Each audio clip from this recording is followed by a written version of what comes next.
Some seats down front and plenty in the balcony. Welcome. Good to have you this morning. Good morning. I want to welcome all of our colleagues to our opening faculty and staff meeting. First thing I want to do, however, is extend an especially enthusiastic welcome to our new faculty and staff. If you are among us, yes.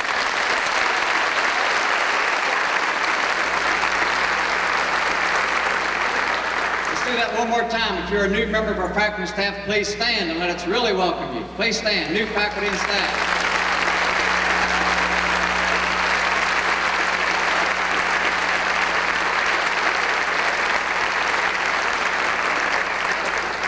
If you haven't already discovered, you're becoming part of a very enthusiastic and warm university family that is focused on moving this university forward. A transformation is underway, and we're glad that you're going to be part of that. I want to start with a little bit of a parable, and to put things in perspective at the outset this morning, let me share with you a story about three boys who were talking in the schoolyard about their fathers, and one of which is a poet, one a singer, and one a preacher. And the first boy says, "My dad scribbles a few words on a piece of paper and he calls it a poem, and someone gives him $50. The second boy says, "Big deal. My dad scribbles a few words on a piece of paper, he calls it a song, and they give him $100. And the third boy says, "I got you both beat. My dad scribbles a few words on a piece of paper, he calls it a sermon, and it takes 8 people to collect all the money." Well, this annual opportunity to visit with you this morning, which I focus on a great deal and take a lot of pride in, and it's an important opportunity because I don't get many chances to talk with our faculty and staff in one collective moment. But I promise you this will not be a poem, it's not going to be a song, and it's sure not going to be a sermon. But there is a lot to talk about, and I do have a lot to share with you this morning, and contrary to my reputation, we won't be taking up a collection either.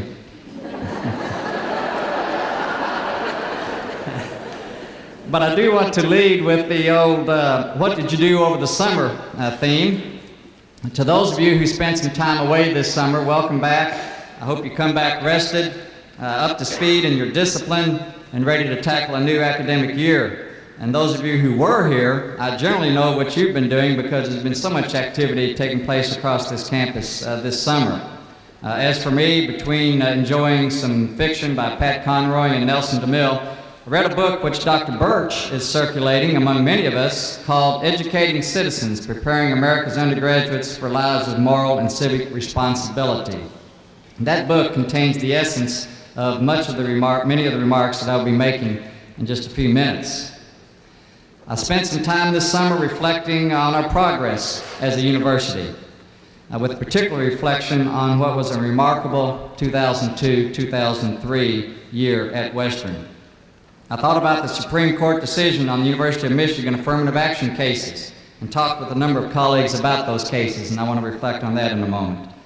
I also took some time to get up to speed with the significant efforts underway across our campus to prepare for our Southern Association of Colleges and Schools accreditation and reaffirmation process, a 3-year journey which is well underway. Now let me start this morning talking about our strategic plan. The Challenging the Spirit WKU strategic plan continues to be a dynamic and evolving roadmap to measure our progress, to guide us through our transformation as a university, and to chart our collective futures in the life of Western Kentucky University. And I know that many of you, when you get that email from Jim Flynn about strategic planning updates, moan and wonder, how could a time have possibly have passed since I just did one of those? But the method we have created for ourselves is valid. It is easy for us to track internally, and our external stakeholders find it easy to follow.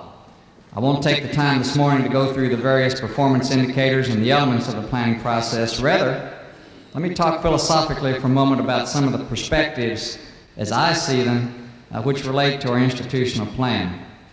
As you well know, the many initiatives included in our planning process affect the complex yet delicate balances in the life of our university. I'm often asked, with all that's going on at Western these days, what are the university's priorities? Those priorities, from my perspective, can be summed up in 2 overarching themes. The first is the urge I feel to ensure and enhance increasingly relevant academic programs. To ensure and enhance increasingly relevant academic programs.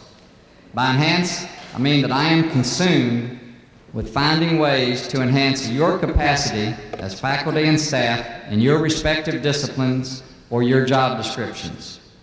Enhanced compensation, enhanced money from public and private sources, enhanced capacity from state and federal governments, enhanced student support and scholarships, and enhanced physical surroundings.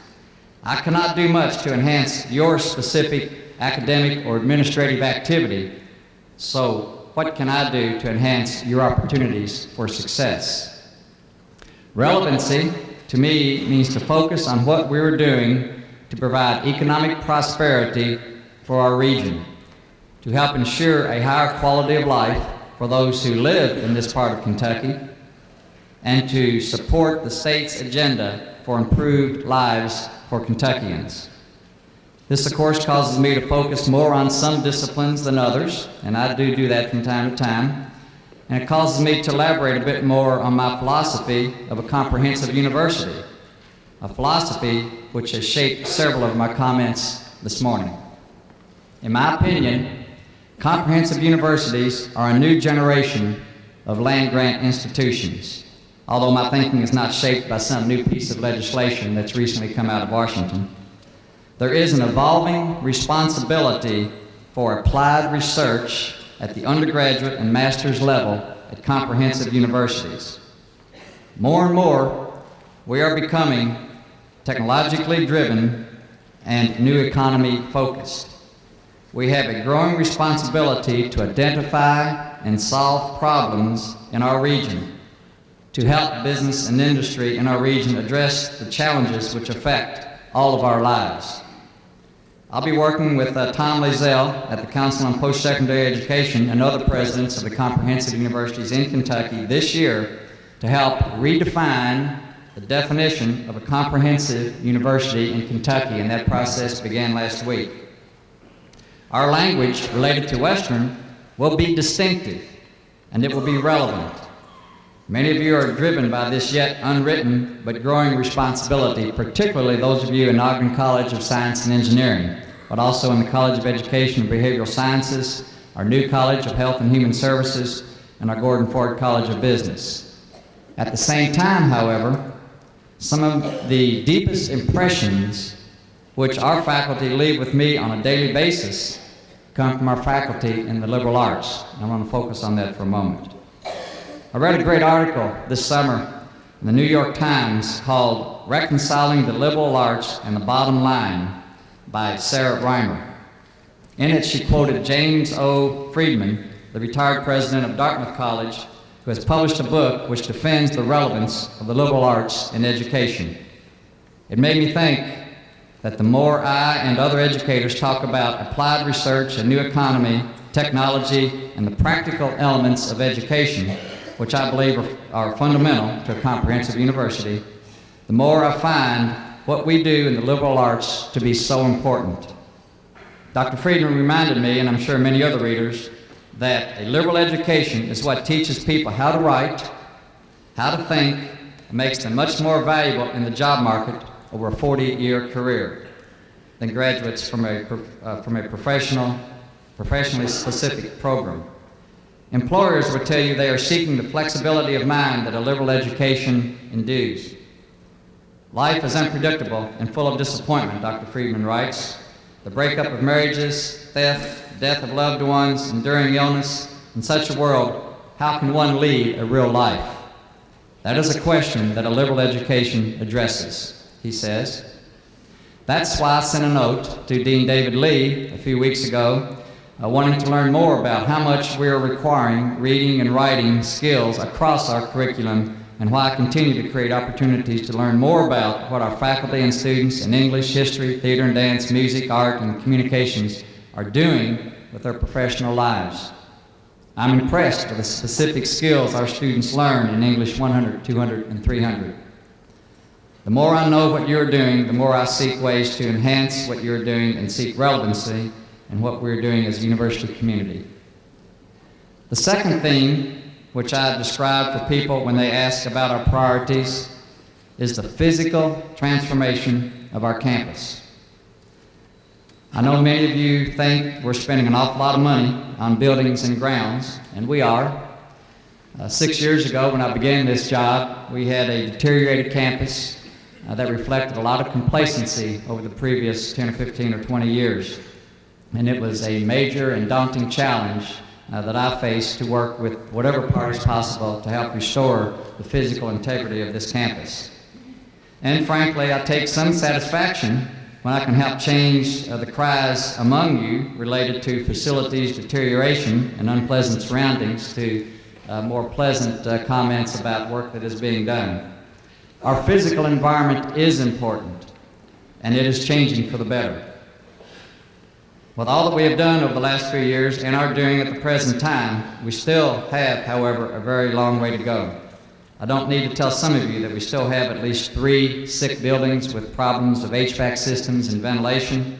We still have deteriorated infrastructure in many of our buildings and classrooms.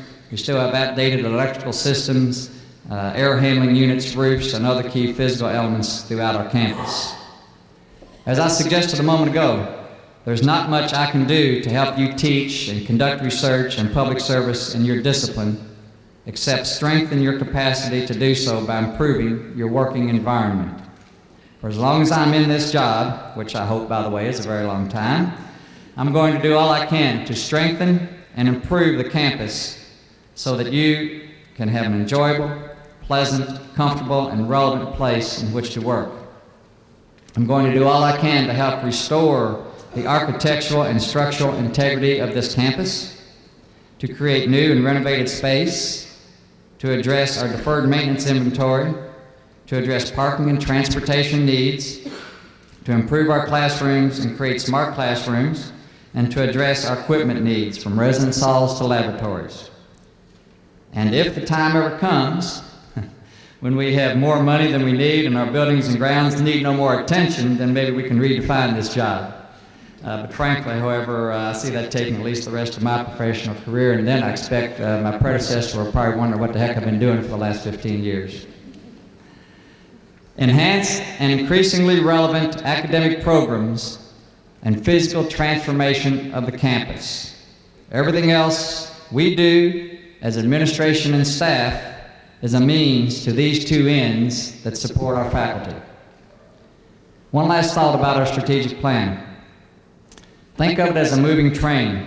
I've had this discussion with Jim Flynn, and our vision is the engine of that train. Our strategic plan is both an idea and a tool for measurement. It conveys a forceful momentum that is sensible, unstoppable, and implacable in its unambiguous direction. The plan is not an exercise in journalism. It is an exercise in careful, clear, creative, disciplined thought.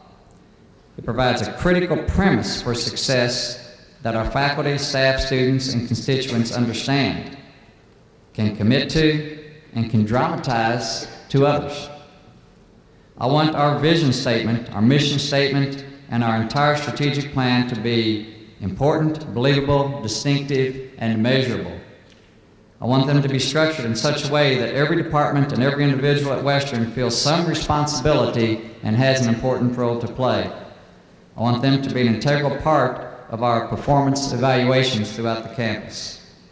All campus units need to be linked and moving earnestly down the track in the same direction.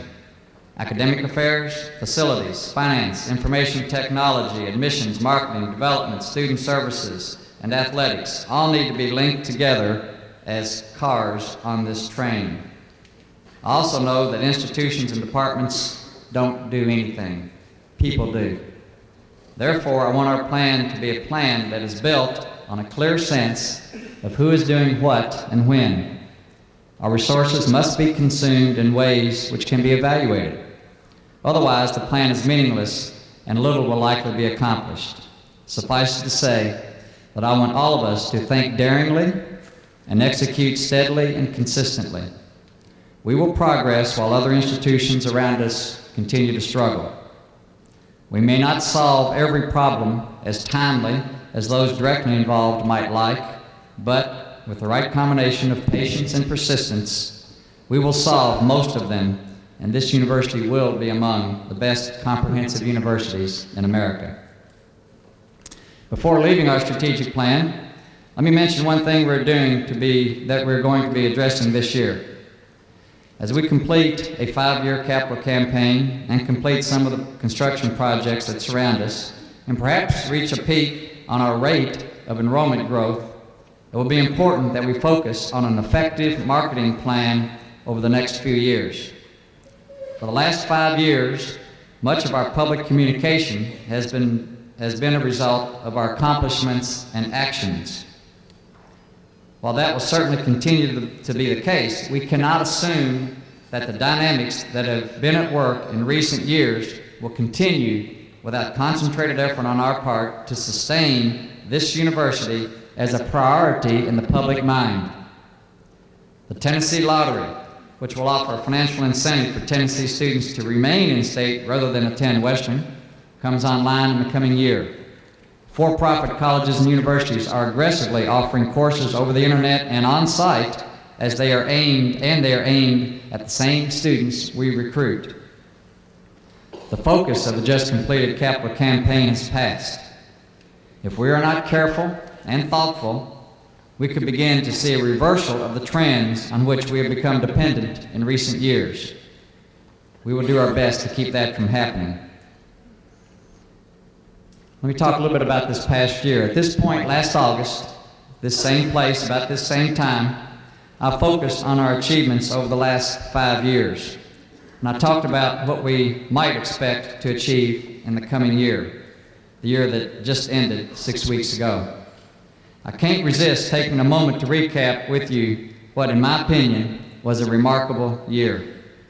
Most of it good, some of it sad, but nevertheless remarkable in the life of this or any university. Reflect with me a moment on some of the things that will warrant a bit more than a footnote as the history of this university is written. First, on June 30, we completed the university's first comprehensive capital campaign, and right off the bat, I'm going to be a bit vague with you and refrain from announcing the final tallies of that campaign. Suffice it to say that Tom Hiles and his staff in development and his cadre of volunteers handsomely passed the $90 million goal, which was raised when the original $78 million goal was reached a year ago. We will celebrate the dollar totals on September 19 at our annual President's Circle Gala. Let me focus with you here on some of the campaign outcomes and how they enhanced what we are about as a university. 27 new endowed professorships or chairs when we had none before the campaign began in 1998. $29 million in new endowed scholarships. $29 million in new endowed scholarships, not 29 million scholarships. A total endowment that now stands at some $56 million when it was $16 million when we started. And numerous operating accounts and our foundations which support what you do as faculty and staff. The people, places, and programs of this university have been and will forever be affected by the results of this capital campaign. Our future is more financially secure and our level of confidence in the private sector is stronger. Prior to 1998, we had little reason to salute private resources that will be so necessary in our future. Secondly, this past year, I have to talk about our enrollment growth. Western continues to be the fastest growing university in Kentucky, and I suspect that trend will apply again this fall. Dr. Hughes and Dr. Kaler and our admission staff tell me that we'll end up somewhere in the low to mid 18,000 range this fall. Our enrollment growth is largely the reason why we ended up with a net $1.6 million gain in state appropriations for the current biennium.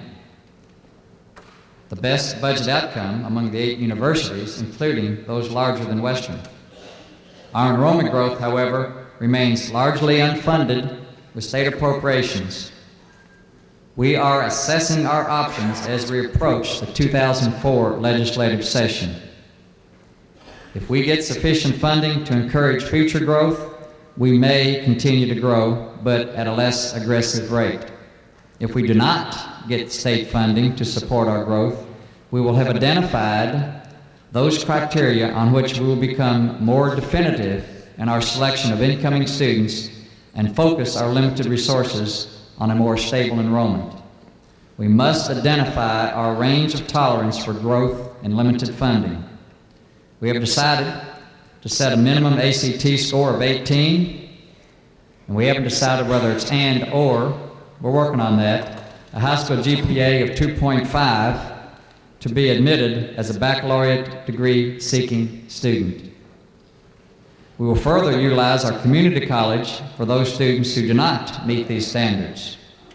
We simply must remain accessible. What a year it has been for campus construction. As we speak, we are wrapping up 6 construction projects. Mass Media and Technology Hall, it's almost finished. It should be finished sometime within the coming month. At least we're moving in for classes next week, and faculty move in mid-September, and I've been told that the last projects will be completed in October. This has been one frustrating project, but we're almost there. The parking lot along Creason Drive is almost finished. Bates Runner Hall and Barnes Campbell Hall are finished and in fact occupied. Diddle Arena will be finished next month. Phase 1 of the Downing University Center is nearly complete, a fast-track project which was initiated just this last May. When you get a moment in the next few weeks, check out the new fresh food company in the Downing University Center. It may give you a whole new take on campus dining options for faculty and staff, not just students. Minton Hall will be finished in December, and the renovation of Poland Hall gets underway in January. Another postscript on the recent past.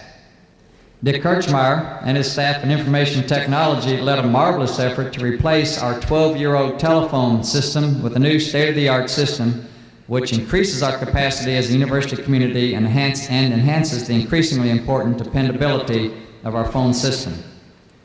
We're getting a little fancy here. The old digital phones are replaced. Now students in our residence halls can even receive wake-up calls. We didn't have that in 1969 when I moved in. Your office phones have some new capabilities which may require you to call our telecommunications office for some consultation. Please do so. The new systems allow us to enhance cellular telephone access, receive fax messages directly from your voice mailbox, and receive faxes and voicemail directly from your computer. There will be several faculty and staff communications in the weeks ahead, which will help you get up to speed on this new system. This past year, when you consider our 3.7% salary increase, along with our increase to the university contribution to health insurance and our market adjustment pools for faculty and staff, once again we had the highest rate of compensation increases among all the universities in our state. A trend which I hope to continue in the future, and one in which I take great pride, even though I know it is short of what we expect and need it to be. And how about the national success among several of our academic programs and numerous individual faculty and staff? Joe Servant was named Poet Laureate of Kentucky. Erica Brady was named Outstanding Faculty Member in all of higher education in Kentucky. Terry Wilkett was named the Outstanding Alumnus among Kentucky colleges and universities. Once again, journalism and broadcasting, the College Heights Herald, and our civil engineering program earned national honors, proving that we are capable of achieving national prominence across this campus. But how about our forensics team? It bears repeating.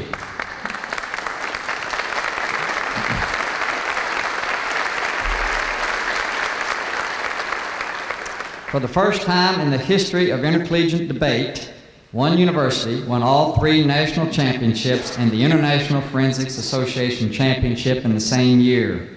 I'm kind of saying this for you new faculty and staff who may not already be aware of this. Western Kentucky University swept all national and international honors, and of the 36 students in our forensics program, only 2 were seniors. Of all the successes this university has enjoyed, academically and athletically, over the years, this, in my opinion, tops them all. It sets a standard for all of us for many years to come.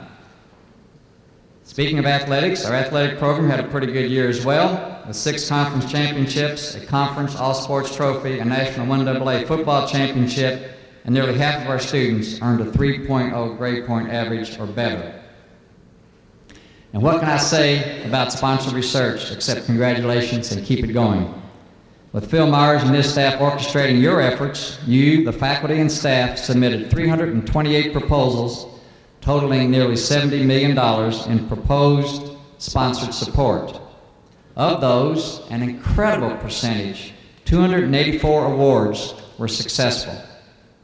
You brought in $29,786,235 in new grants and contracts this past year, and folks, I'm impressed. Yes.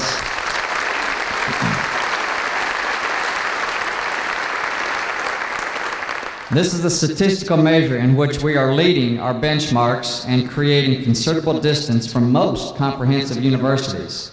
And that's what I'm talking about when I say it's time we started expressing our resolve to sustain our position as the best comprehensive university in Kentucky and among the best in the nation. As comprehensive universities go, we have built a remarkable track record in private fundraising, in sponsored support, in national academic achievement, in national successes for our students, and in athletics.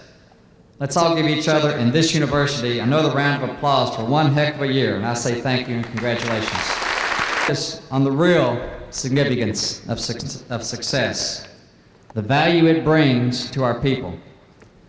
Growing research support, growing enrollment, growing private support, physical plant improvements, championships, new academic programs, national awards are all important measures of progress, but these are not of optimum impact unless they significantly affect each of us as members of this university family.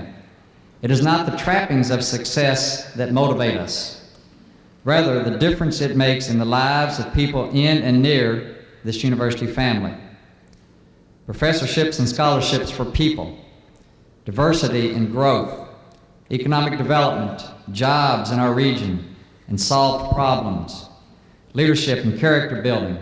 These are the outcomes that our success should ensure. The significance of this past year, however, is not only defined by achievements and celebration. We lost 15 faculty, staff, and students this past year. There were automobile accidents, there was illness, and there were suicides. 3 of them, one among our students, one among our faculty, and one among our staff. And there was a homicide in one of our residence halls. Perhaps like never before, this university family needed the compassion, the sympathy, and the embracement that only a family can provide. As we pass 20,000 students and employees in this university community, it is inevitable that we will experience the range of emotions, exhilaration of achievement that the talent among us is sure to bring, and the pain of loss that the realities of life and death are sure to bring. As busy and as complex as our lives have become, let us never fail to take the time to be a family and to embrace those in need among us. As we ended the fiscal year, you may have read about a campus safety task force which I appointed in the aftermath of the homicide that occurred in Poland Hall. The tragic murder of one of our students last spring sent shockwaves through this campus. Within 9 days, however, a multi-agency investigative team headed by Chief Robert Dean and the WKU Police Department identified and apprehended 2 suspects. The Commonwealth Attorney's Office is pursuing their prosecution. Let us not let that tragic death fail to affect our behavior. I'm going to make a special point, and I began doing that Sunday night, welcoming our 1,900 students in our master plan program at the opening convocation in the amphitheater. But I'm going to begin making a special point to prevail upon all of our students, particularly our new freshmen, that they make good decisions, that they look after each other, and they be cognizant of the dangers that exist in our society when you get away from the protection of our campus and the dangers of bringing undesirable elements in our society onto our campus. The Campus Safety Task Force, made up mostly of parents, students, the Bowling Green Police Chief, the Assistant Fire Department Chief, members of our housing and residence life staff, and other members of our campus community, made important recommendations. We will heed these recommendations while we await the outcome of the judicial process. I want to personally thank members of this task force, which is directed by Mike Littell, the chair of our Parents' Council, for their work in both affirming things we are doing well and suggesting ways that we might be more diligent in ensuring that we have the safest possible environment for faculty, staff, and students. Their findings can be found on our website, or copies are available through our Office of University Relations. Let us use the events of this past year, the pleasant and the difficult, to dedicate ourselves to the new academic year, which begins this week.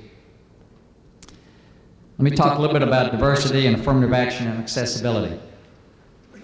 We must continue to enhance our workforce diversity throughout this campus. I'm going to track with a new employment diversity report, at least a new report for my attention, which I've asked Huda Melke to provide me on a quarterly basis. We will track every appointment across our administrative and academic units and track the total jobs filled by males, females, and minorities. While we have made diversity progress in recent years, I want to ensure that we are creating a diverse and talented workforce, that at every opportunity we seek to upgrade our talent and diversity to the extent possible. For those of you who may not be aware, I made the subtle move this past year of having the Office of Equal Opportunity and Compliance report directly to me. I meet with Huda Melke now on a regular basis to track our progress in these important matters. We all read much over the summer about the Supreme Court decision on affirmative action in response to the University of Michigan cases. In all of my reading in this regard, I tried to focus on the degree to which this decision affected Western and what we are about in this university community. Clearly, diversity is a priority on this campus. I've made my position quite clear for the last 6 years. We must grow our African American and international student populations in a progressive and a consistent manner. We must do so to ensure a rich experience for our students and for ourselves, and we must do so in order to be responsible producers of talent for business and industry and the public sector jobs. Rod Gillum, Vice President for Corporate Relations with General Motors, succinctly clarifies the automaker's position that diversity of background, thought, and experience is essential to the educational process. Efforts by universities to create diverse student bodies from which corporations can recruit should be supported. Clearly, the university is the key to providing a diverse workforce, particularly at the mid-management and senior levels. And now the courts have affirmed that recruitment at colleges and universities cannot be about quotas and must be about the intent to diversify. This is of interest to us all, but it really has little impact on Western.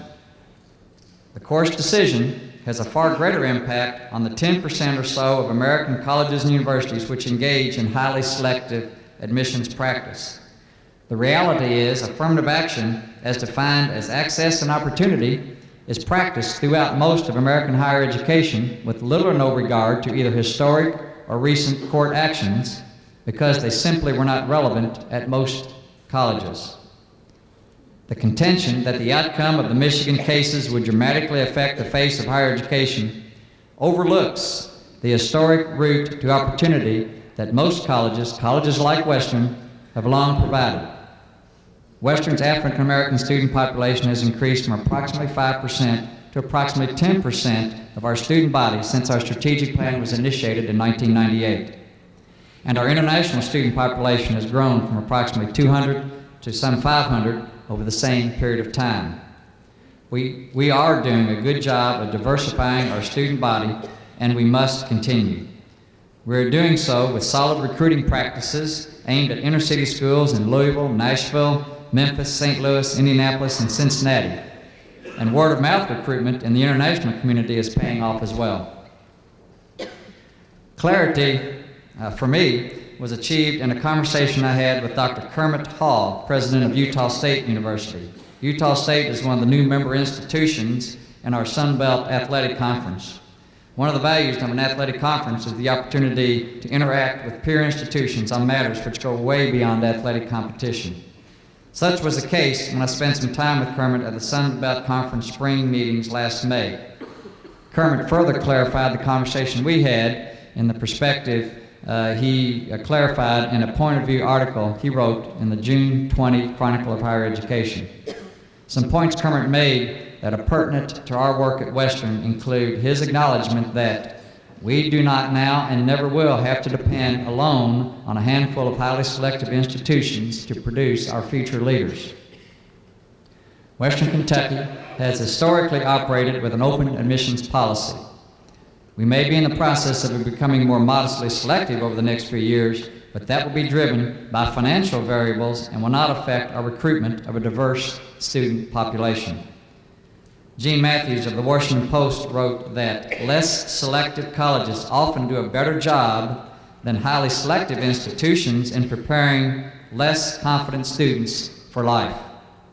The academic competition tends to be friendlier and the teaching is better. Mr. Matthews' assertion describes our environment at Western well. It is ironic to me that at the same time that the Supreme Court has pondered the fate of race-based admissions policies, budget shortfalls have prompted many states to slash spending on financial aid, forcing institutions to raise tuition and fees to make ends meet and have any hope of sustaining academic quality. The single greatest barrier to access to higher education for most students, but particularly for minority students, is not admissions policy. Rather, it is the financial constraints which are forcing many public institutions, selective or not, to limit unfunded enrollment growth.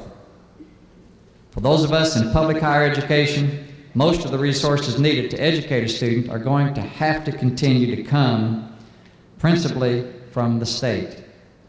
Most states, however, are now in growing numbers abandoning the social contract they forged with higher education many years ago, a contract which suggests that colleges keep tuition at a level that encourages access, and in return, the state provides subsidies to the campus and financial aid to students. But tough economic times are forcing policy choices that invariably work against our colleges and universities.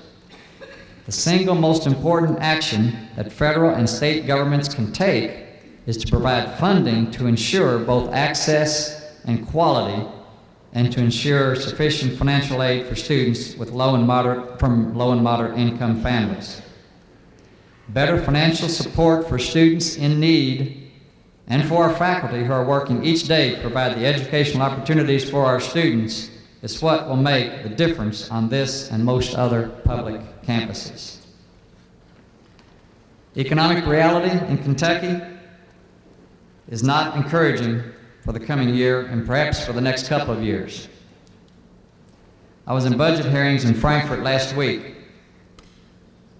It is becoming clear to me that we must plan on a budget cut before this fiscal year is open. I'm not certain that it will happen, but the indicators do not look good at this point.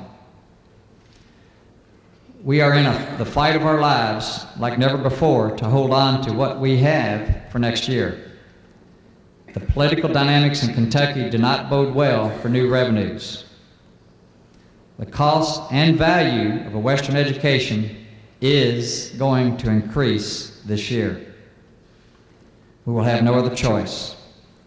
I have told Ann Meade, our Chief Financial Officer, to once again freeze new unbudgeted revenue from enrollment growth this fall and hold it in reserve for any possible state budget cut which may come before the fiscal year ends. I also alerted the Board of Regents last Friday that we are at a crossroad of academic quality. Undefined enrollment growth has cost us dearly. We have not been able to fill the faculty positions needed to keep pace with our growth, Our faculty-student ratio has grown too much. Departmental operating budgets have not grown in years. Unfunded enrollment growth is killing us. We have been creative in finding ways to build new buildings and renovate residence halls and other deteriorated facilities across our campus. And I believe everyone here knows that we cannot use money restricted by the state or donor for these purposes to invest in academic quality. But it is academics' turn. I will be aggressive this year with the board to find a way to invest in academic quality and student success. And I promised the board that I would present a plan by mid-fall to do just that. Let me move a little bit to accreditation.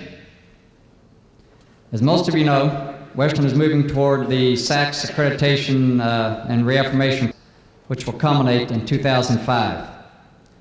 This is a significant and consuming process in the life of any university. It is a process that we will take seriously and utilize to improve the quality of academic and student experiences throughout this campus.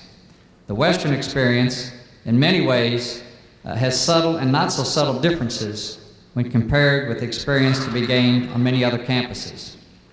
The goal of the SACS team, led by Retta Poe and Dennis George, has thus far been to zero in on the theme that we will follow in our accreditation process and use that theme as a way to ensure that the Western experience is indeed as rich and as meaningful for our students as we can make it. Our campus accreditation team has selected the theme, Engaging Students for Success in a Global Society. In short, it will be our intent over the next few years to incorporate into our curriculum formal and informal ways in which our students understand the significance of community engagement and social responsibility. I applaud this initiative. It is not the intent of those leading this effort to add anyone's workload. Rather, it is to try to raise consciousness of broader educational responsibilities at Western. Albert Schweitzer, the German philosopher and physician, once said, "You must give some time to your fellow man, even if it is a little thing. Do something for others, something for which you will get no pay, but the privilege of doing it." There's been a groundswell of interest in returning higher education to its broader public mission, which includes preparation of students for responsible citizenship. Most campuses, however, have focused their efforts on particular programs or activities that may not affect the majority of undergraduates.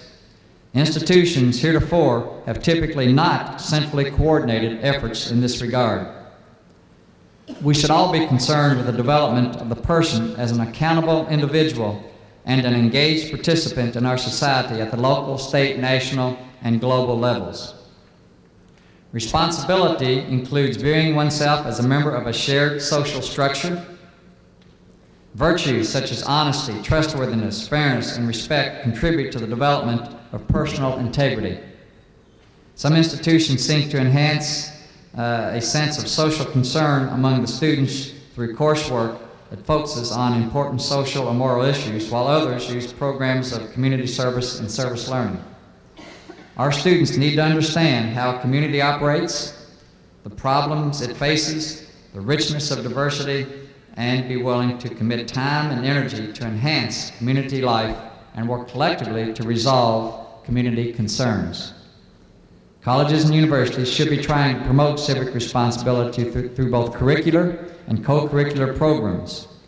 Because civic responsibility is inescapably threaded with moral values, higher education must aspire to foster both moral and civic maturity and must create educational links between them. Tom Elrick, former president of Indiana University and a senior scholar at the Carnegie Foundation for the Advancement of Teaching, suggests the core of this issue. He says civic responsibility means working to make a difference in the civic life of our community and developing a combination of knowledge, skills, values, and motivation to make that difference. It means promoting the quality of life in the community in both political and non-political themes. Dr. Elrick's contention that universities should incorporate civic virtues into its teaching and seek to become good models of an engaged campus but that is a difficult challenge. The development of students' moral and civic responsibilities will be more difficult today than it has ever been before. A high percentage of our students are commuting students. Many do not come to this campus directly from high school.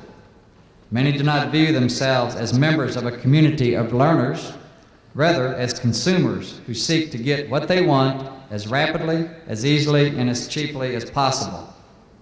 At the same time, many of our undergraduate courses are taught by adjunct faculty who often find it difficult to develop relationships with their students or influence them outside the classroom.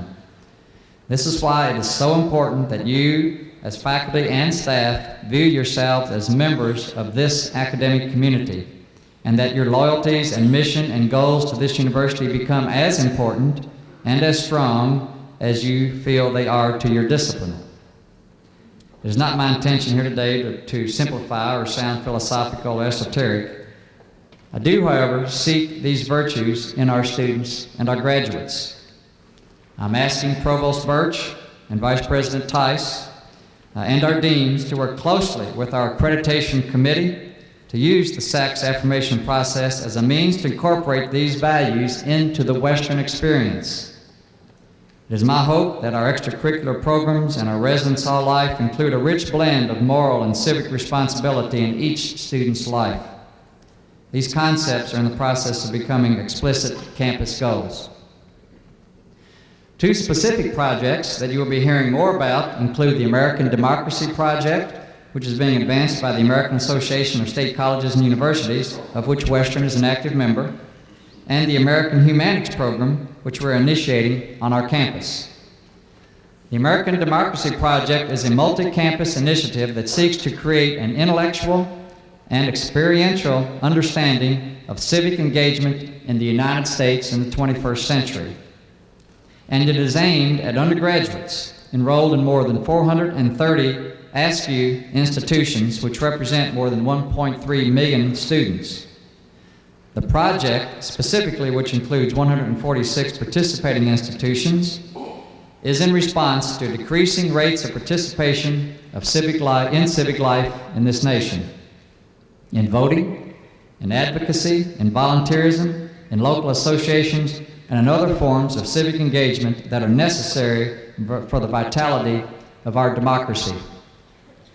The goals, therefore, of the American Democracy Project are to increase the number of undergraduate students who understand and are committed to engaging in meaningful civic actions and to focus on the civic value of the collegiate experience. This will require us to examine our academic programs, our extracurricular programs, and our institutional culture. It will cause us to further define the Western experience. This project is being supported by a partnership with the New York Times. We will use its resources to link geographically distant campuses together in a national conversation, and I'm pleased to say that Barbara Birch is among 18 academic officers across the nation who have been involved in developing the American Democracy Project. The second step we're in the process of taking on involves a decision to become part of the American Humanics Program. Before John Bonaguro began his duties as Dean of our new College of Health and Human Services, I asked him to attend a meeting this summer with universities currently engaged in the American Humanics Program. American Humanics is a certification program which provides credentialing for students who seek to work in the not-for-profit sector.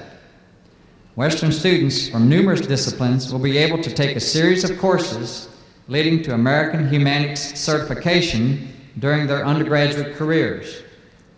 The program will prepare them for leadership responsibilities with such agencies as the United Way, the Peace Corps, American Heart Association, Habitat for Humanity, American Cancer Society, Boy Scouts, Girl Scouts, and numerous other not-for-profit organizations. We will be one of only 2 universities in Kentucky to offer such certification. Dr. Bonaguro will lead the initiation of this program on our campus over the coming year, and its initiation here will be simultaneous with our participation in the American Democracy Project and our SACS reaffirmation process. Believe it or not, we have a centennial coming up in a couple of years. And it's not too early to begin thinking about our centennial celebration. Founded in 1906, Western will celebrate 100 years of service to the state and nation in the spring of 2006. I've asked Dean David Lee to chair a centennial committee with a specific charge that we plan a centennial that properly reflects the Academy and the protocols and pageantry unique to higher education in our society. We will certainly want to reflect on our rich history, our deep-seated spirit, and the character which defines the Western experience, but we want to do so in a manner consistent and fitting an academic community, a community of scholars and learners. It is my hope that we will raise public awareness of the significance of this university in the life of this state. You'll be hearing more from Dean Lee's committee as plans take shape over the next couple of years. In closing, please allow me to take a moment to reiterate to you the commitment that I made to our Board of Regents last fall. As I completed 5 years in this job, I found myself thinking that I had just begun and that the first 5 years had passed awfully quickly. I found myself energized by both our achievements and by the opportunities and challenges which confront us. Julie and I both know that it is rare to have the opportunity to serve our alma mater in such a meaningful way. Not many educators get the chance to be president of their own university. I am fortunate. Because this is my alma mater, I am exceedingly passionate about our collective work to improve the quality of life on this campus, the value of the Western degree, and our capacity to achieve national prominence. National prominence not just in our academic programs, but throughout our administrative and athletic programs as well. It is my intention to serve in this capacity for many years to come, and I intend to fulfill the board's request to remain in the job through 2012. And I hope that as many of you as possible, whether you are new to campus or nearing retirement, share this pursuit of a transformation with me. I will do everything in my power to make it a richly rewarding experience as much as I possibly can. I want everyone, whether they are affiliated with Western or not, to swell with pride when they contemplate the widespread impact of the faculty, staff, students, and alumni who make up this university family. I read a recent Chamber of Commerce publication that talked about corporate DNA. It described the underlying philosophical genetics developed over time which define a company. Some organizations, like people, have DNA composition of genetic strength and value. If one could extract corporate DNA, then one could identify what corporation a person is part of. I find myself applying that analogy to a college or a university. We have campus DNA. At Western, our campus DNA has been genetically strengthened for 97 years. We are good at this university. We have a rare spirit. But like people, with good genetics, we can let it lie dormant, we can be complacent, we can let it fade and never reach its full potential, or we can draw on it to achieve our full potential as a university community. The heart of our campus DNA is the intellectual environment of our classrooms and our laboratories and our libraries. Everything that we as an administration and staff do should be geared toward ensuring that we have the best possible intellectual environment in our classrooms, laboratories, and libraries. All the best administrative practices, fundraising results, student recruitment successes, residence hall programming, dining and parking improvements, athletic achievements, technology innovations, and the like mean little unless our students are led to make personal discoveries whenever possible in the midst of other students, and our students learn to trust their developing instincts as they learn the difference between information, knowledge, and wisdom. It is our collective jobs, particularly the job of our faculty in this information age, to create knowledge, and within those in whom we create and instill knowledge, we create wisdom. I close today with a story about an Asian farmer who sold his farm to scrape up enough money to search for diamonds and great wealth. His search was futile, and he soon ran out of money and eventually died a homeless pauper. The fellow who bought his farm one day was working in the fields and discovered in a stream on the farm a diamond. He started digging, and he found what became one of the world's largest diamond mines. There's an analogy here. Our wealth is right here. We have the intellectual strength, the talent, the values, and the distinguished history to achieve so much as a university community. We have great wealth in the minds and hearts of the people in this university family and in the physical attributes across this campus. The Spirit does indeed make the master. We have diamonds to polish, and through each of you, great intellectual wealth to share, and I'm proud to be working alongside you. Let's have a terrific year. Thank you very much.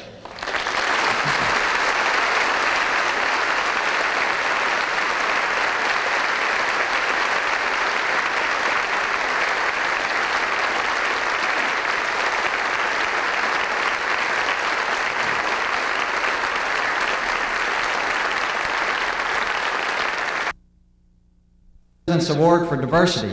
And just to give you some insight, the President's Award for Diversity is an initiative set forth by the University Diversity Advisory Committee.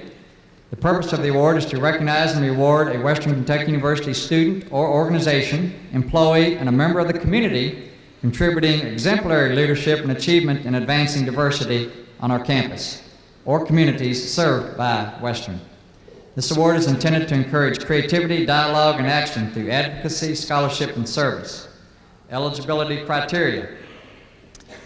For consideration, nominees must meet the following criteria: has demonstrated active participation in activities that promote diversity at Western Kentucky University and/or the communities it serves, has continually participated in activities that promote diversity and has demonstrated a commitment to promoting diversity.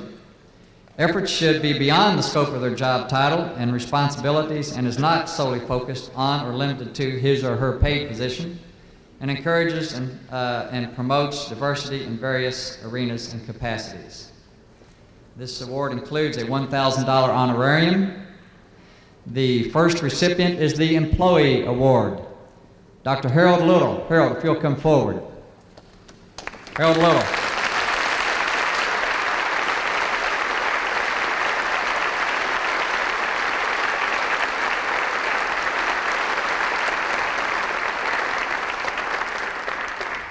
Dr. Little is a professor in the Accounting and Finance Department and has clearly made an important contribution to increase diversity and multicultural understanding by supporting extracurricular student activities and providing service to external groups that promote diversity, in addition to being an outstanding teacher as well as engaged in research and scholarly activity.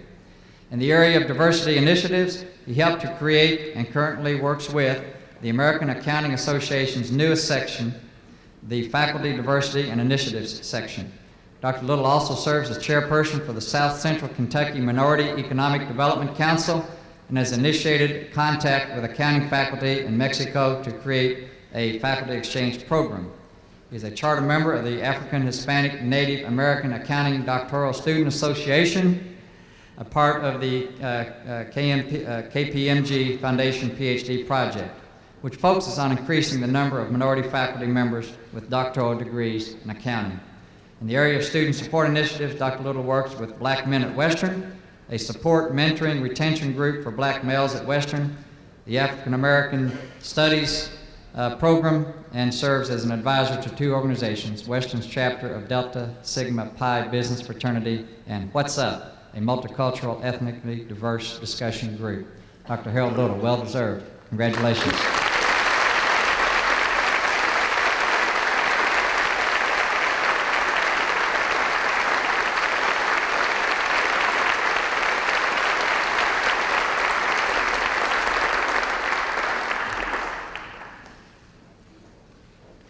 The next diversity award is the Student Organization Award, the Student Organization Award. Miss Lakeisha Shockley. Lakeisha, where are you? Come forward, please.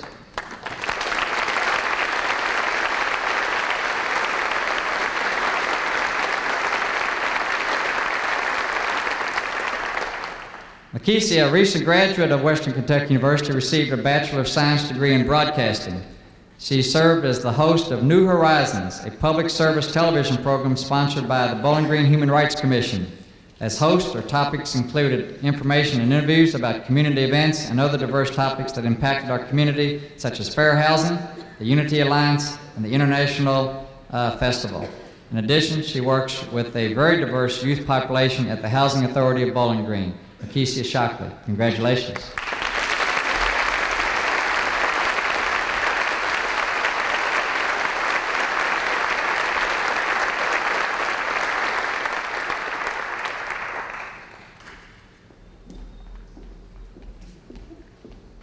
The third diversity award is community member organizations. Mr. Abraham Williams. Abraham, come on up.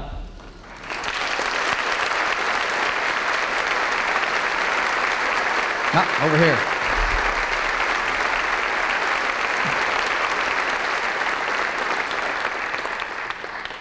Abraham has always been committed to addressing issues of diversity and holds a strong belief of leveling the playing field.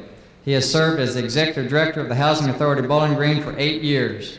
In his tenure and through his leadership, he has received several accolades for his work with the community, including the National 100 Best Award 2000 and the 2001 National Innovative Award. Mr. Williams has provided a variety of activities that promote diversity, which include creating a learning partnership with Western Kentucky University's Minority Teacher Recruitment Program, serving on the Board of Directors for Bowling Green Municipal Utilities, where he encourages and assists in the recruitment and retention of minority employees, serving as a member of the Martin Luther King Jr. Holiday Celebration, and developing the Reach Higher program and the ROTE, R-O-T-E, a foundation which promotes opportunities for minority populations. In addition, he initiated programs such as the Youth Sports Program, which provides organized sports for children, women in construction, a mentoring program, and Reach Higher program, home ownership program, and a family literacy program.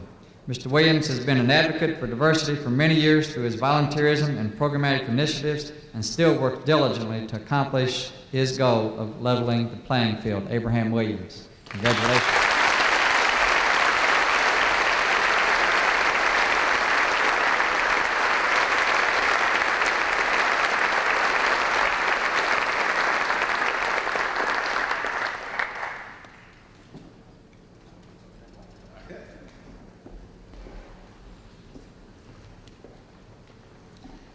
Finally, the Spirit of Western Award. This is an award that we initiated last year.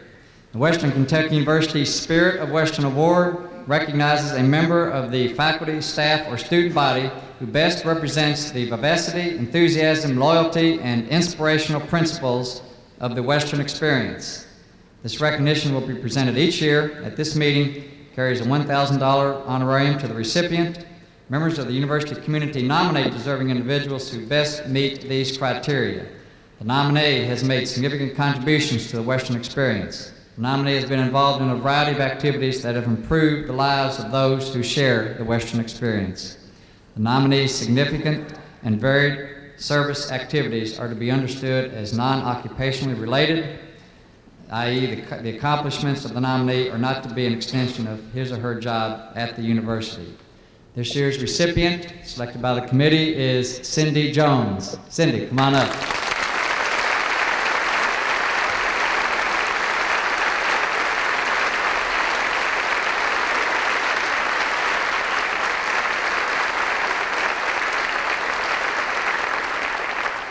Cindy Jones is a Western employee for whom Western's founder and first president, Dr. Cherry, would say she understands the motto, "The Spirit makes the master." Cindy is a graduate of Western. In fact, she has 2 degrees from Western. She taught for several years as a temporary instructor beginning in January 1991 in the Home Economics and Family Living Department, now Consumer and Family Sciences. In 1997, Cindy was selected coordinator of the freshman seminar. She accepted the challenge of implementing this major retention effort involving more than 2,000 first-year students each year. She devoted her total being to that task. In coordinating the freshman seminar and by teaching several sections of the course each semester, she has demonstrated her love and commitment to students by helping hundreds of students become connected to Western Kentucky University and to being successful. She has always engaged students to look beyond the classroom for additional career-enhancing activities and opportunities. She also welcomes hundreds of students to her home each year, providing further evidence of Western's personal touch, for which we have such a rich tradition. Ms. Jones has been for many years the faculty advisor for Phi Upsilon Omicron, the National Honor Society for the fields in Consumer and Family Science. Her students are always among the best prepared, and they therefore shine in the national meetings of this organization. 2 years ago, she was responsible for hosting and making the local arrangements for Phi Upsilon Omicron's national meeting held on this campus. Many members from many other states indicated that it was the best national meeting they had had in their organization. Cindy was in large part responsible for that success. Last year, Phi Upsilon Omicron recognized Cindy Jones by selecting her for their National Advisor of the Year award, the best in the country. Now she is returning to her love, teaching. Beginning this fall, she is back as a full-time instructor in the Consumer and Family Sciences Department. Cindy and her family are some of the most ardent and loyal Hilltoppers, supporting all of our programs and teams. She is a spirited cheerleader for all aspects of this university. To repeat, she understands the spirit makes the master. For all these reasons and others, we are proud to present the 2003 Spirit of Western Award to Cindy Jones. Congratulations, Cindy.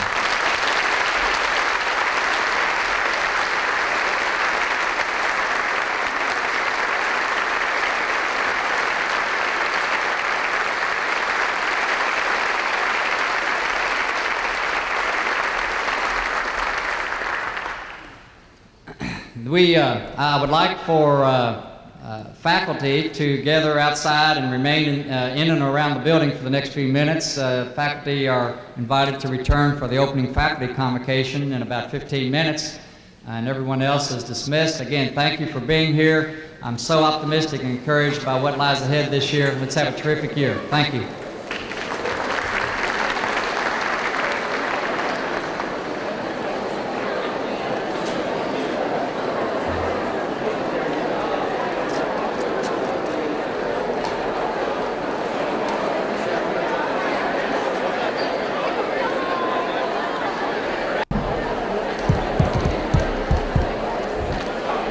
Good morning again.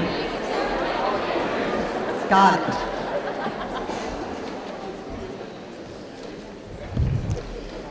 Wow. After hearing the President's address this morning, you may be wondering what in the world do we still have to put on this agenda? But I assure you we still do have a little bit more.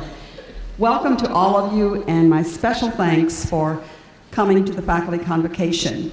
We thought that this year you might appreciate the fact that even though the break was short and the bathrooms few, that at least you wouldn't have to walk back up or down this hill twice. So thank you very much. Several things that we will be doing in this morning's convocation, but before we do, I too want to take the opportunity to extend a welcome, as the President did this morning, to all of the new faculty in the academic community. This has been an exceptional year, and maybe the word crop of new faculty isn't the right descriptor, but we certainly do have a tremendous group of people. And I want to welcome those new faculty, but at the same time, I want to thank all of the faculty and department heads and deans. I know that the recruiting season has been difficult. I know that, as all of you who have been brought to this campus should know, we want the very best faculty to be part of Western. One of the traditions on this campus is that faculty who come tend to want to stay. And I don't think that's just by accident. And so we're very careful as we look over those who want to come to our campus and make very sure that those of you that are invited to come, that you are just the right person for Western. It has been an exceptional recruiting year, and I think you're going to be excited as each of you get to know your many new colleagues. But would again, all the new faculty stand up, and new administrators, let's see who you are. One more time.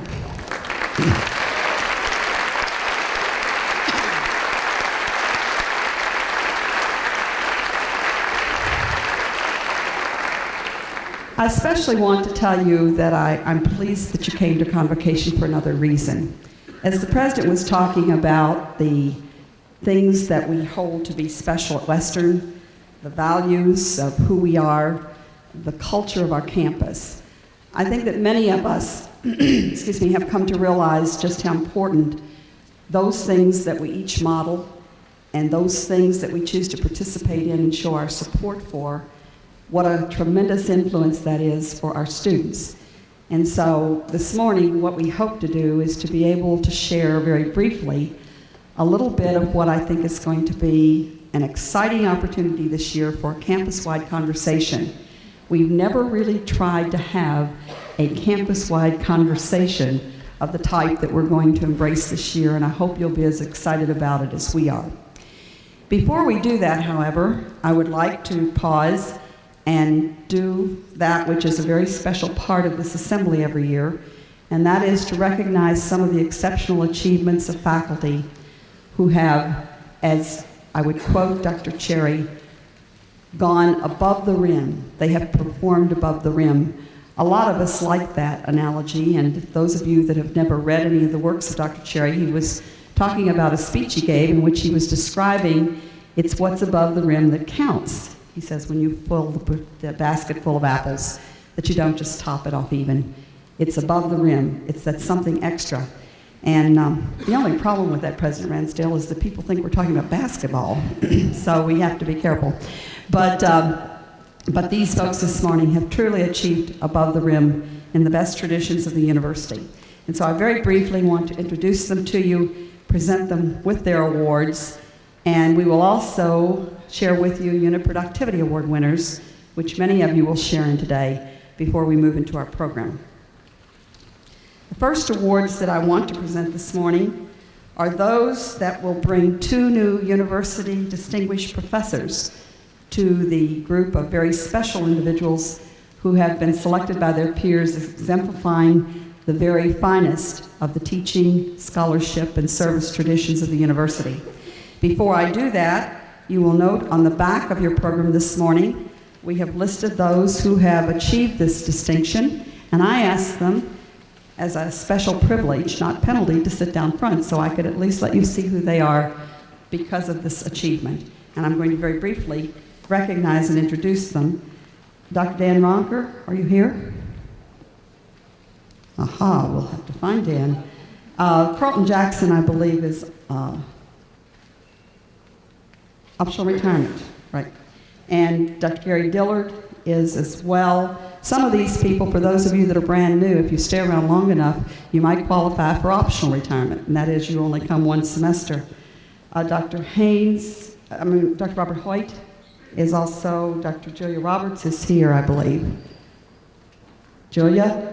Dr. Richard Salisbury is one of the folks that,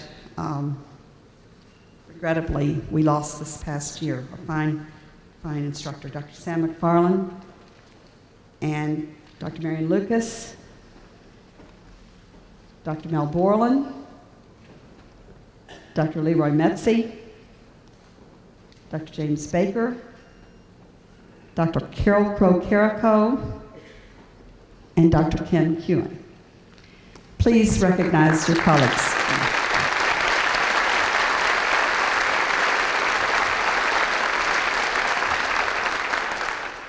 One of our 2 recipients of the newly anointed University Distinguished Professorship is Brian Goff, and Brian is a professor in the Department of Economics, but was not able to be here this morning, therefore we will be presenting his medallion to him later. The second person is Dr. Vicki Staten. Vicki, would you come forward?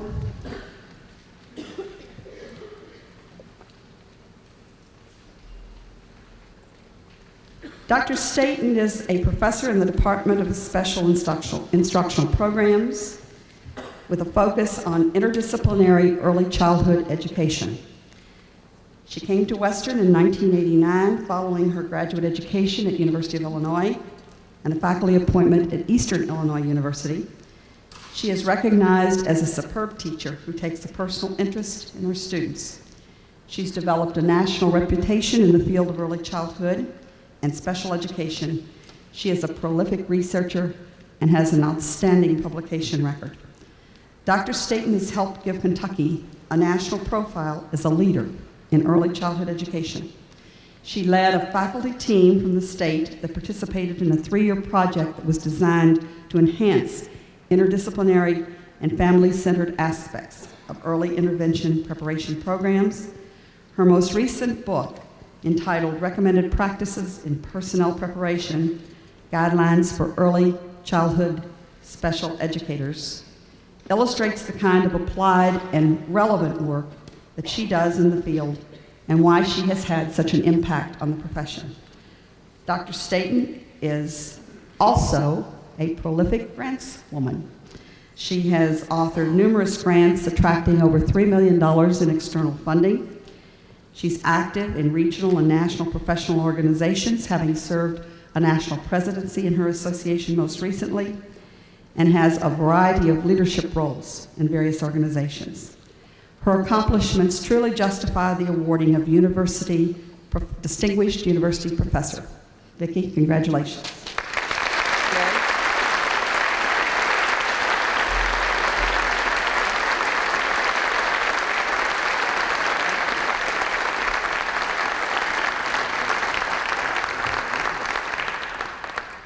The Distinguished University Professors will wear the medallion at commencement and other official events.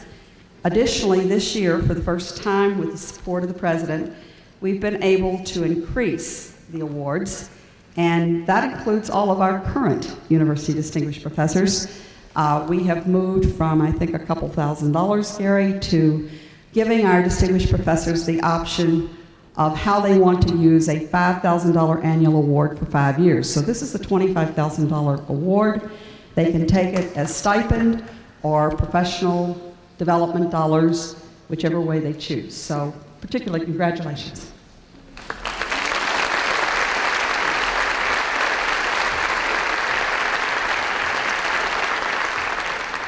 One of the most delightful experiences that I and some of your colleagues have every year is getting to serve on the committee that selects the university faculty award winners for teaching, for research, for public service, and for advising. And it is indeed my pleasure to present those individuals to you at this time. The first of those award winners is Dr. Dawn Langkamp Bolton. And Dr. Bolton has a son and a daughter with her, and they're welcome to come forward with you if you want to, Dawn. And come on up here. Dawn is the winner of the University Award for Teaching. She teaches a range of business courses, management, marketing, statistics, as well as freshman seminar, and she has taught or prepared courses for a number of professional programs, such as the water utility management folks. Dawn has developed expertise in a wide variety of instructional delivery systems.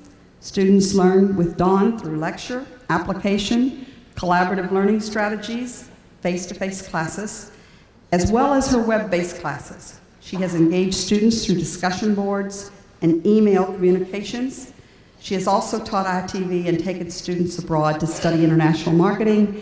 And I should add that Dawn is one of the most recent winners of the state's award for innovative teaching given by the KYVU, utilizing technology.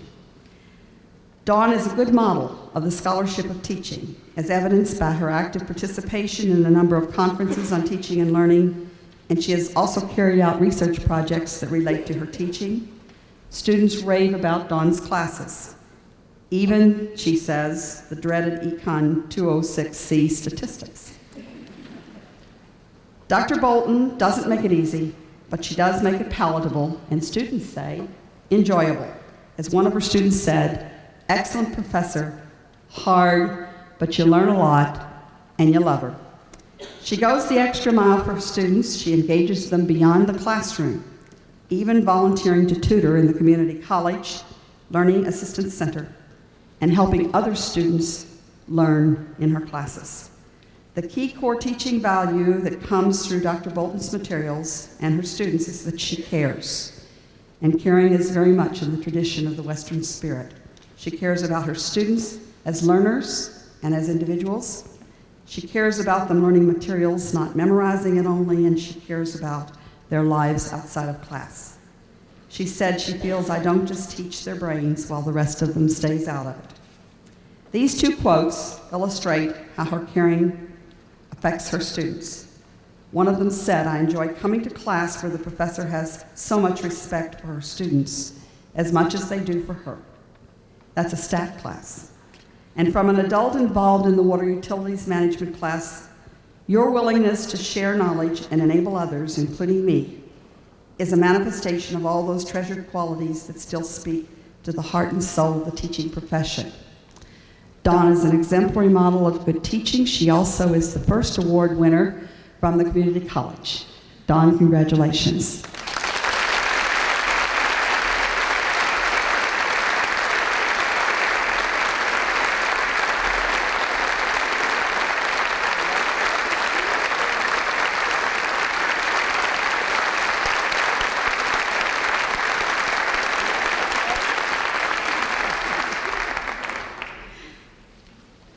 Congratulations, Dawn. This year's Public Service Award goes to Professor Susan Jones, Associate Professor in the Department of Nursing. Susan?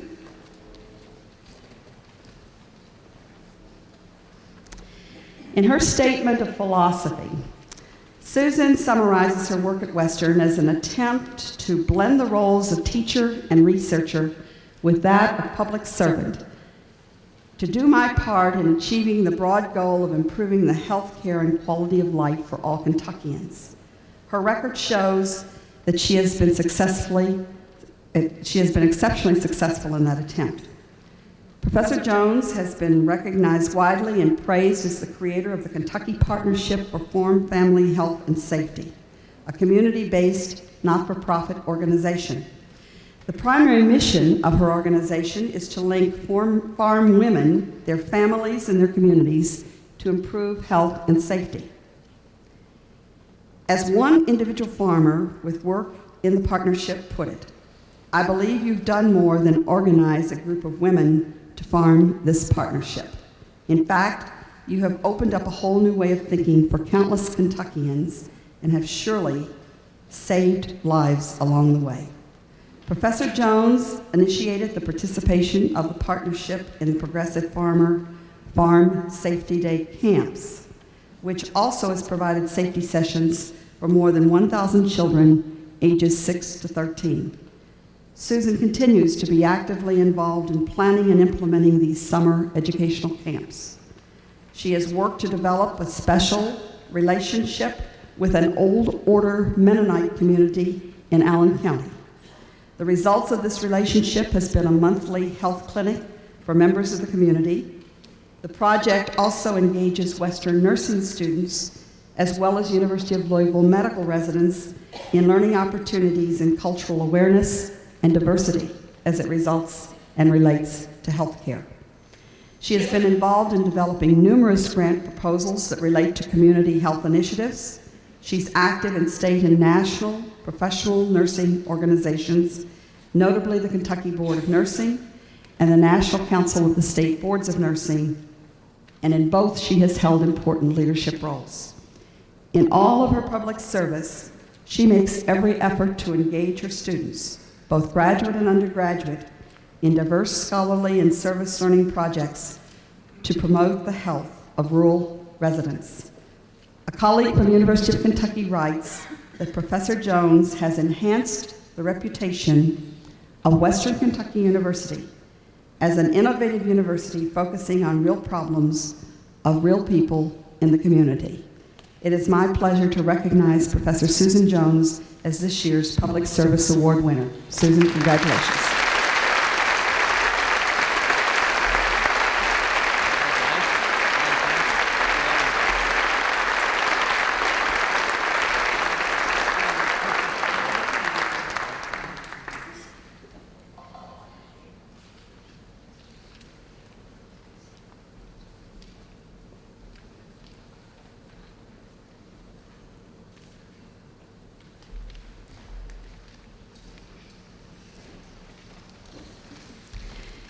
The award this year for student advisement goes to another Jones, I think, Dr. Gordon Jones.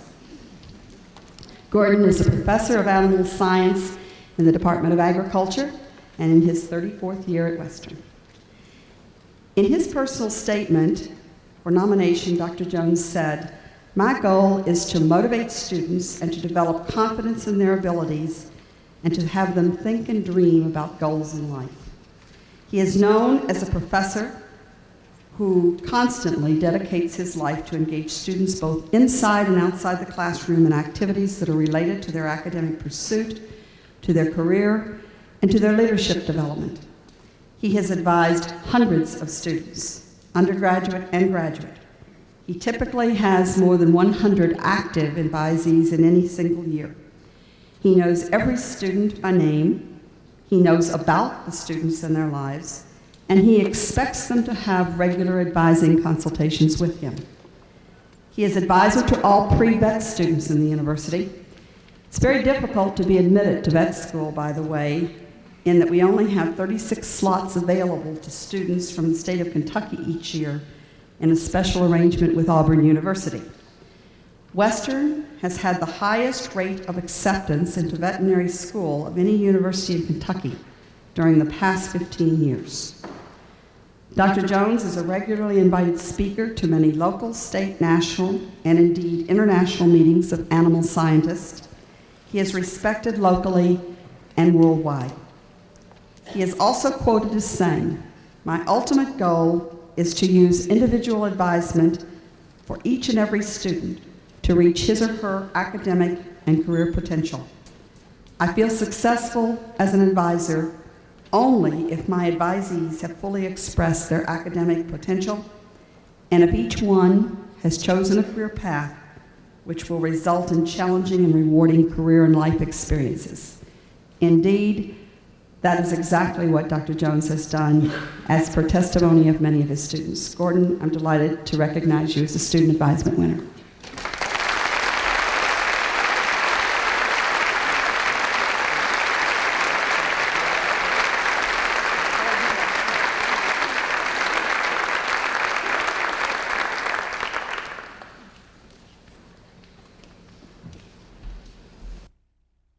Jan is a faculty member in the Gordon Ford College of Business and Department of Accounting, and she is also the James R. Meany Professor of Accounting, and she is accompanied by her father and her daughter. And we're delighted to have you. Well, let me tell you about Jan. She is an impressively productive scholar and has been throughout her career. She has a steady stream of publications and other professional activities to document that. Her supporting material lists 26 refereed articles published since 1998. This goes along with 54 journal articles that she published prior to that time. She is also a producer of numerous other writings, including book reviews. She has served on editorial boards of 5 journals in her field since 1998, and she has presented numerous seminars and papers at professional conferences. Dr. Colbert is involved in her discipline at the very highest levels and is much respected for her work as evidenced by her appointment by the governor to the Kentucky State Board of Accountancy. She is also a member of the National Association of State Boards of Accountancy. Much of her research is applied. That is, it's designed to address key issues of direct relevance to accountants. As she notes in one of her statements, "I enjoy researching with the goal of guiding and aiding CPA practitioners who are out there in the trenches." Dr. Colbert's research includes both individually authored articles and those she co-authors with others. In particular, she purposefully works with younger scholars who are just starting their research agendas, and in this way functions as a mentor to those faculty. She also works to engage her students through encouraging them to be involved in research as well, and in some cases serves as co-author with a student for published papers. Dr. Colbert has developed a website at which accounting practitioners, academicians, and students can access information about accounting journals. Unquestionably, Dr. Colbert demonstrates the highest standards of scholarship and research, and Jan, I'm delighted to present this award.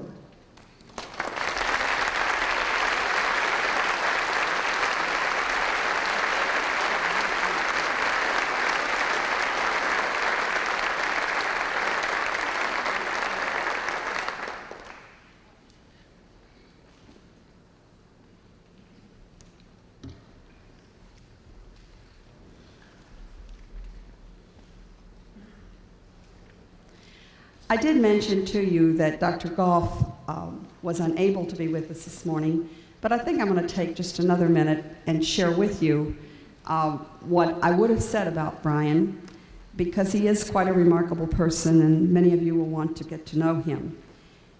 In addition to being a professor in the Department of Economics, Brian received his undergraduate degree from Western and his graduate degree from George Mason University. He joined the faculty here in 1986. His areas of special interest included applied microeconomics and public sector economics, and during his academic career, he has compiled an outstanding record of achievement in teaching, research, and service. Dr. Goff has, in addition to his books, had research published in some of the most prestigious journals in his field. He is one of only 3 faculty members from Kentucky universities to have published in the top journal of his field, American Economics Review. He is particularly noted for using novel applications of economic analysis to various topics, including sports in this country, federal deficits, prohibition, and national defense, among others. And his views on sports issues have appeared in Business Week, and his latest book, entitled Spoiled Rotten: Affluence, Anxiety, and Social Decay in America, is a provocative, witty, and convincing explanation of declining literacy and public discontent. Dr. Goff is the winner from the College of Business and received that award, and as one of exceptional national reputation in his field, I am pleased to recognize Dr. Goff as one of our university distinguished professors, and we will make sure that he does get his medallion and you will recognize it.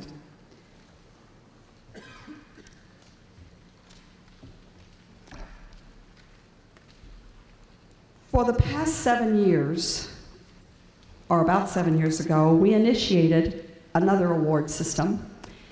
Many of you I know work greatly as you seek to enhance the quality of your teaching, be productive scholars, and give that kind of genuine and relevant research a service that is so critical to this university and to your role and your title as a professor. One of the things that we began to realize a few years ago is that sometimes there are goals that are very important to the university and very important to your unit, to your department, your college, or your program. And they require a different kind of teamwork, and sometimes they're not attributable to a single individual. People have different roles, but collectively the impact of each of you, faculty and staff, in a department or program area, and achieving that goal is what makes the difference. As President Ransdale talked this morning about the tremendous growth we've achieved, he could have also noted, as is in many of our reports, that our retention rates have increased, our graduation rates are increasing, and in general, we're not only bringing more students to Western, but we're also ensuring they're more successful. Our research and scholarship is increasing. And just recently, we completed an audit to look at what we were doing in the realm of civic engagement, and we came up with 15 pages over just a couple of days that declares the incredible kinds of things that many of you are doing in your department, setting models for your students, engaging your students, and helping to impact the goals and the strategic directions of this university to make us all that we can be. We decided at that time it was appropriate to begin to create some awards that recognize the achievements of units in accomplishing goals that took more than one single individual to accomplish.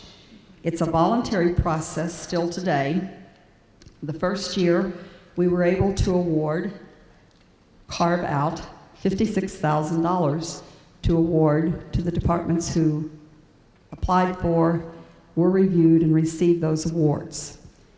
Today, this particular set of awards will be giving $133,700, which is the highest amount we've given in any year. In 7 years, $633,200. I was fearful to say that because I'm afraid President Ransdale will ask me where we found it, because I constantly tell him we have no money. We don't have any money, Gary, but we found it anyway. And those awards have begun to add up. I just briefly today want to ask each department head to stand as I name the winners of this year's Unit Productivity Award. There are going to be 5 winners this year. We give the awards at levels depending on different criteria. And your deans and some of the staff members are the principal reviewers. And so you know you deserved it if you got it, because the deans have to hassle it out. So we do that. But would the department heads from these departments please stand? These will be recipients this year of a $7,000 Unit Productivity Award. Psychology Department, the Biology Department, Modern Languages and Intercultural Studies, Theater and Dance, and Communications Disorders. These are Level 1 $7,000 award winners, and 2 of these departments, Biology, I don't know if you realize it, but you have $44,500 in the last 7 years, and $45,600 for MLIS. So congratulations. That's a pretty good track record of unit achievement.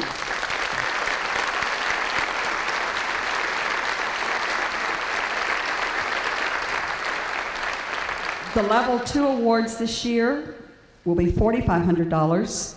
And actually, Mr. President, what we do is try to figure out where we can scrape up the money, and that's how much we give, with the goal that every year it's more. And I can't wait till the President says, now where do you need to put more money? Here.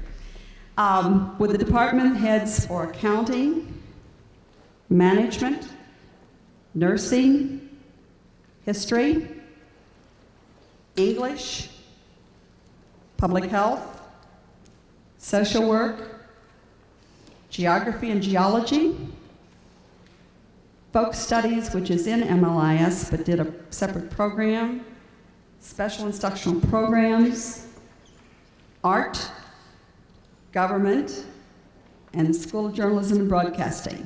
These are this year's award winners, and the folks in this group have also been taking home dollars up in the $25,000 and $30,000 range. So congratulations to you.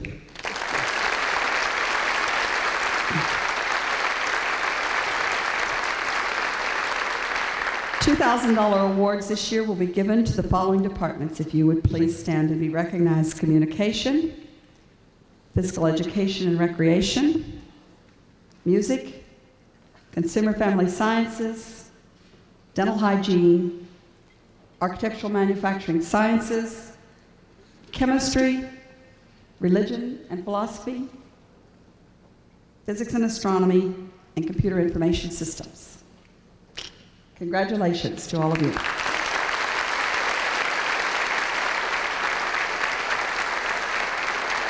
Two more groups. We also give awards under unit productivity to academic units that are not faculty units, that are support units. And I'll ask all of these to stand, please, at one time. Receiving this year $3,000 awards will be Library Special Collections Department and the Office of Sponsored Programs. If you would stand.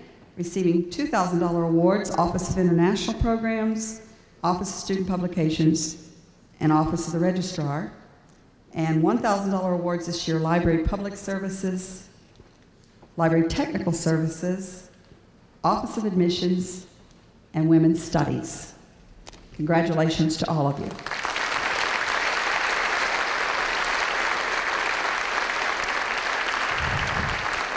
And one last set of award announcements. We realize that some of you are, some units lend themselves better than others to being able to address the broad aspects of institutional goal productivity.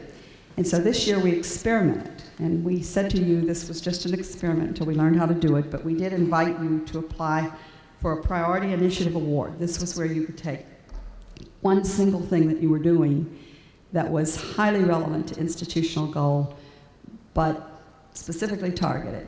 And so we are going to announce several of those awards, which will be $500.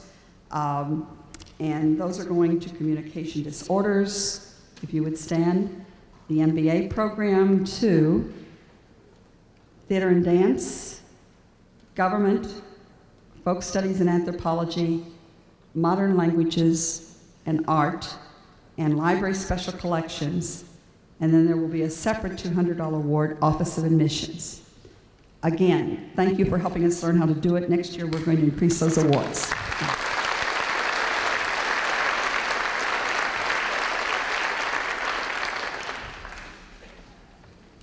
Perhaps that's a good segue into the next part of our convocation, because the recipients of those awards have had to present what they've done and their productivity in terms of outcomes that could be measured and in ways that show the teamwork that it takes to get there.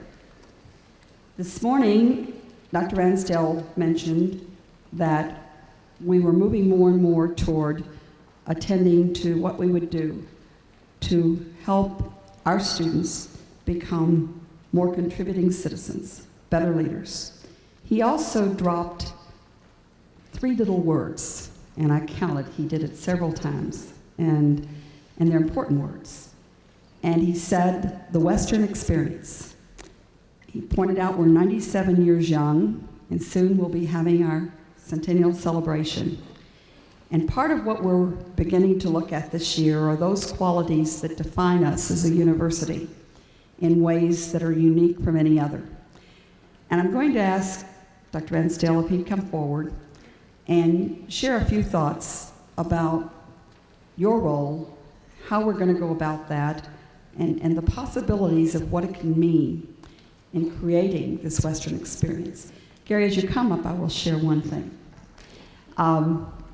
One of the fun things is getting to know the new faculty, and this year we had a number of faculty who had a Western degree somewhere in their background, and then we had another faculty member who said that she had decided the problem was that you needed to have a Western degree around here in your background. But the point she was making was that some of the most exciting comments we heard today, or last week, among the new faculty, were the kinds of experiences and what the Western experience meant to them. And we do think it's pretty special, and that's why you're such critical players. And so, President Ransdell. Thank you. I'll try not to repeat what I said a little bit earlier, but I do want to make a couple of points. In fact, let me pick up right where Barbara left off just a moment ago. One of the first speeches I made, and I think it was to a civic club in Bowling Green in the fall of 1997, upon returning to Western in this capacity. And the comment that I made was, maybe there's a little too much Western at Western, because in 1997 when I returned, it seemed as though there was some complacency. It seemed as though that most of the people at Western had come up through the Western ranks, either faculty or administrative or whatever. And what I meant by that point was, I know I don't think there's too much of a good thing, but it takes a rich blend of experiences, many of which are cultivated and nurtured here, and many of which are brought to this campus from individuals who have been nurtured and cultivated elsewhere. And higher education is a broad and diverse world. And to the extent that many of you new on our faculty and staff can come to this university and bring your experiences and bring your life's work and bring your discipline, your dedication to your discipline, your energy, your enthusiasm, and mix it with those who have grown up here is a wonderful thing. And that's why when I talk about the Western experience, I'm quick to point out, or try to point out, that we define what the Western experience will be. Now, we're very blessed to have that experience be nurtured over the years by a vast array of characters who have defined the Western experience. Faculty, staff, administrators, coaches, students, many people who have come through this university, who have designed the buildings, who have created that special spirit that makes this university distinctive. And I really mean that there is a special spirit here that does make Western distinctive. And I could name a handful of universities that I consider to have a special spirit. I think of Notre Dame, I think of Texas A&M, and there are many, many others. But I put Western in that group. There is a special sense of meaningfulness, of energy, of pride, of commitment that is nurtured here. And those of you who are new to the place, we want you to help nurture that experience. We want you to help shape it. It doesn't have to be perhaps what it has always been.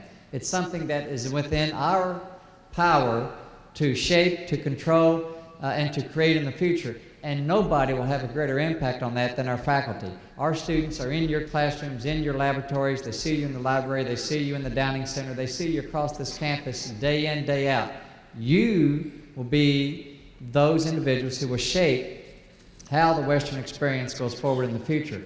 And I won't get into a lot of detail on the civic engagement nuance that we're creating and adding into that Western experience, or adding to. It's always been a part of what we have done at Western, but we want to really place great emphasis on making it more formal in our curriculum, in our university fabric, in our behavior, and build it as a more defined element in the Western experience. So I challenge you to help create an even more meaningful Western experience. You know, I spend a lot of time saying that I don't like to talk about things we can't do. I'm not going to wring my hands about state funding or worry about things that we can't have or we can't achieve or whatever.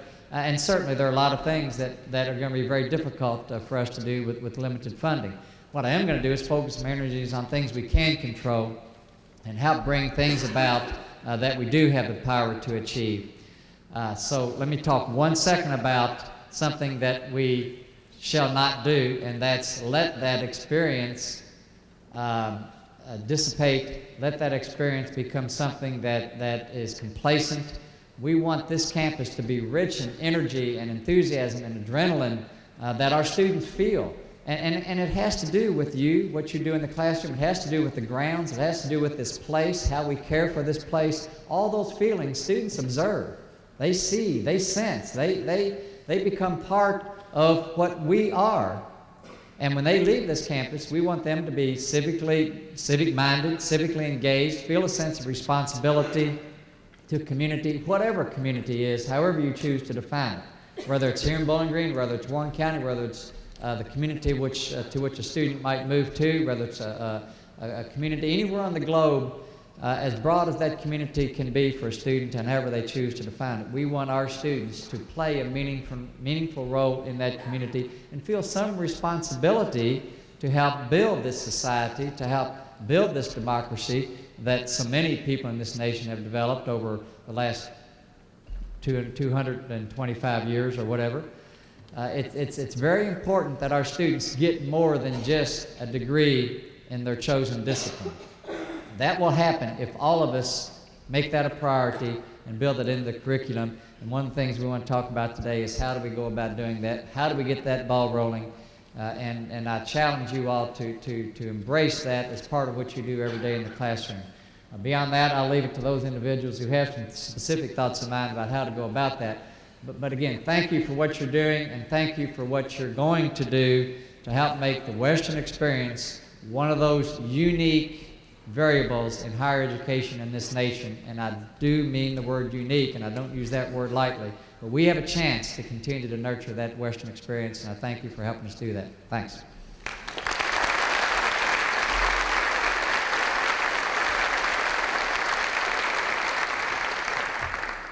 I mentioned earlier that what we hope to have this year, and the deans and department heads have had this conversation, is to have a campus-wide conversation about the possibilities for civic engagement.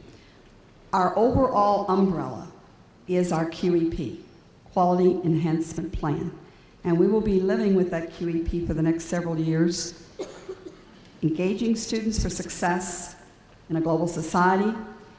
There's no one single way to do it. The opportunity is there for each of you to carve out ways in which you're going to be addressing that uniquely in your programs and in your department. The Western experience itself, nobody's defined it exactly, though we've defined characteristics of it. And as the President mentioned this morning, there are many initiatives going on. The one we're about to talk a little bit more about this morning on civic engagement is just one of those, but it's a very important one. And it's one that in the cover of a book that you're going to get as you leave this morning, it asks a simple question. It says, and I need to wear next year some little lights to be able to read up here, I think. It says this quite simply. It says, do you believe, and I ask you this, do you believe that higher education can play a critical role in the health of American democracy by helping students become responsible citizens of the nation, world, and their own communities. And you can answer that for yourself. Do you believe that? Do you believe that universities can play a critical role? They can play a critical role in the health of American democracy by helping students become responsible citizens of the nation, the world, and their own communities. And the premise on which we'll be having this discussion this year is very simple, and that is the importance of moral and civic responsibility among undergraduates, a growing belief in and a growing concern over the numbers of young people who do not vote, the lack of participation in meaningful civic ways, and many people nationally asking the question of what is the role of the university, not only in preparing students for the best academic majors that you can possibly provide, and we believe we do that, but do we have a role beyond that? And most of us believe we do. How we're going to pursue it, you're going to be so critical in defining it. It is a campus-wide role, but on every campus it is the faculty who are going to make the difference in defining that. It's a partnership that we're going into with our colleagues in student affairs, because many of us recognize that there are rich experiences in the extracurricular lives of students, and many of you have rich experiences in your own programs. I know many of you do service learning projects, you have field kinds of placements, you have other kinds of things. You engage your students in research, you engage them in creative activities, you do a lot of wonderful things. But there are two words that describe a difference of how we hope we might approach it this year, and that is to approach it with institutional intentionality. To be very intentional about the fact that we're not going to just create opportunities for some students and hope that they grab onto them, but rather we're going to be very intentional and see it as an important contribution that we make at Western, with the day coming that we can say not only do our students graduate with the best and finest of experiences and academic majors, but that we graduate students who really are prepared to be contributing citizens and leaders who are going to make a difference not only in their own lives, but in the quality of lives of others. How we're going to do that, that's going to be the challenge. The partners in this project are ASCU, as President Ransdale said, which is the National Association of Presidents that represents our type of institution. The New York Times, which has all kinds of contributions that they're willing to make to this, including opportunities for our students and internships and resource materials. And then our third very important partner is the Carnegie Foundation for the Advancement of Teaching, and we will mention a little bit more about that later. We wondered this morning how to begin to get you thinking about this, and so we have three very, very brave, courageous, and wonderful people who are going to help us do that. And I want to tell you just a little bit about them. And one is a former student alum, one is a faculty member, and one is a dean. Now all I have to do is find my papers. Kristen Miller is going to be the first one that I'm going to call on this morning. And many of you may know Kristen. She's native of Louisville, graduated from Western in 1977. And while she was a student, she was truly an involved and engaged person. She was student body president, she was faculty regent, also where she served with distinction. After graduating from Western, Kristen went to law school, University of Louisville, got her law degree in 2000. She initially worked for a public relations firm in Louisville, but then she moved on to the governor's office in communications. Later, she served as a staff attorney for Judge William McNulty of the Kentucky Court of Appeals, and currently, Kristen is a policy analyst in Louisville Mayor Jerry Abramson's Policy and Strategic Planning Office. She's also president of the university's alumni chapter, in Louisville. She helps us with all kinds of student recruitment. She brings experience to this topic because she was an engaged student, and many of you worked with her to help her be engaged. She even sang the Star Spangled Banner at one of Western's basketball games last year. So, is that your claim to fame, Kristen? What I've asked Kristen to do, and subsequently the faculty member and dean who follow her, is to just take 7, 8, 9, 10 minutes max. And knowing what we're trying to do, how do we define the Western experience in ways that we institutionally, intentionally make sure that those things we want for all of our students and we want to characterize us will happen, and that we are creating an engaging atmosphere. So, Kristen, please.